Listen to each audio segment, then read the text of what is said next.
যেটিকে আসলে দেখেন কি একটি জায়গা, কি জায়গা ডিবি কার্যালয়ের। এই আসলে যারা সেনাবাহিনীর পক্ষ থেকে কিন্তু খোঁজা হচ্ছে, দেখেন সিস্টেম দেখেন। এই এই যে হচ্ছে টর্চার সেল, এই সেলের মধ্যে রাখা হতো। দেখতেই পাচ্ছেন যে কি গোপন সেল আসলে বাংলাদেশের মানুষের জন্য তৈরি করা হয়েছে। এই মুহূর্তে কিন্তু সেনাবাহিনীর যে চৌকস টিম তারা কিন্তু আসলে একদমই দেখতেই পাচ্ছেন একটি বই, এটি হচ্ছে সেল, যদি দেখাই এটি হচ্ছে সেল। দেখতেই পাচ্ছেন যে কিভাবে এই সেলের মধ্যে রাখা হতো। এবং দর্শক একটি বইও রয়েছে, এখানে একটি বইও রয়েছে।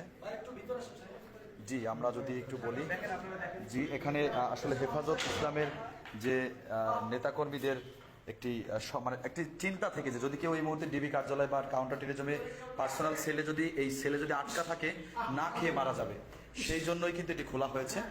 না খেয়ে যাতে কেউ না মারা যায়, এই মুহূর্তে দেখতেই পাচ্ছেন যে আসলে কি একটি পরিস্থিতি। যে যদি সপ্তম তলায়, যদিও আমি কখনোই কিন্তু আসা হয়নি, তুমি নাও ছবি নাও, সরকার দরকার না, এভাবে নাও, আসলে কখনোই কিন্তু আমার আশা হয়নি। এবং আমার মনে হয় যে সকল তারাও এমন কোনো কিছু এখানে ভিতরে একটু চেক করেন তো। এই যে একজন একটি কিন্তু মাদ্রাসার ছাত্রদের যে পাজামা সেটা কিন্তু দেখা যাচ্ছে, দেখতেই পাচ্ছেন, সেটা কিন্তু একদমই দেখা যাচ্ছে এই মুহূর্তে। এবং বই, কোরআন দেখেন, বই এবং আপেলটি তাজা আপেল, একটি আপেল আমরা পেয়েছি এই ছেলের মধ্যে। দেখতেই পাচ্ছেন যে আপেলটি কিন্তু তাজা, একদমই আপেলটি তাজা রয়েছে। একটি এবং কোরআন এবং হাদিসের বই, কোরআন এবং হাদিসের বই রয়েছে। আসলে যে যে সেল, আসলে এই সেল সম্পর্কে যদি আপনারা না দেখতেন এতদিনে, একটি বোঝার কোনো উপায় নেই। এখানে যদি কোনো মানুষকে এনে রাখা হয়, যদি কাউকে এনে রাখা হয় কোনোভাবেই, আসলে কেউ আছে আসলে কি সেল, আসলে এই সেল যদি স্বাভাবিক কোনো মানুষ আসে, তাকে যদি চোখ বেঁধে আনা হয়, সে কোথায় আছে বা কেমন জায়গায় আছে সেটি কিন্তু বলা কষ্টসাধ্য। কারো যদি চোখ বেঁধে এখানে আনা হয়, সেক্ষেত্রে কখনোই কিন্তু এটা বোঝা সম্ভব না যে কোথায় আছে। আপনাদেরকে দেখানোর চেষ্টা করছি যে সেলগুলো, কাউন্টার টেরিজমের যে সেলগুলা আপনারা দেখতেই পাচ্ছেন যে আসলে যদিও সেনাবাহিনীর লেফটেন্যান্ট কর্নেল রেজওয়ানের নেতৃত্বেই কিন্তু এখানে আসলে আসা হয়েছে। তবে এই সেলের মধ্যে কাউকে রাখা হয়েছিল কিনা সেটি কিন্তু সম্ভব, মানে আমাদের যারা হেফাজত ইসলামের নেতাকর্মী রয়েছেন তাদের চিন্তা ছিল যদি কেউ এটার মধ্যে থেকে যায়, কোনো রেকর্ড কাটবা না, না, হ্যাঁ, যদি কেউ থেকে যায় সেক্ষেত্রে কিন্তু না খেয়ে মারা যাবে, সেই চিন্তা থেকে কিন্তু আসলে কি জিনিস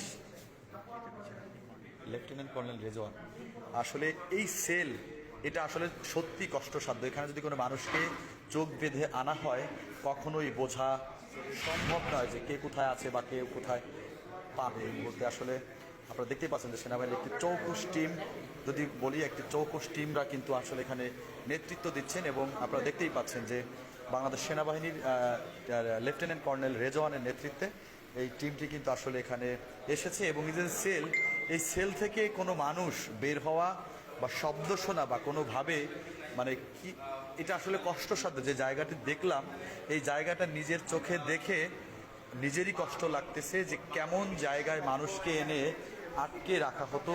দেখতেই পাচ্ছেন এই যে সব জিনিসপত্র, তোষক, এটি হচ্ছে ডিবি কার্যালয়, ডিবি কার্যালয়ের সেল, এটি ডিবি কার্যালয়ের সেল। এটি যদি আপনাদেরকে, যেহেতু আমরা দেখাচ্ছি লাইভে সরাসরি, অনেক মানুষ যুক্ত হয়েছেন আমাদের সাথে।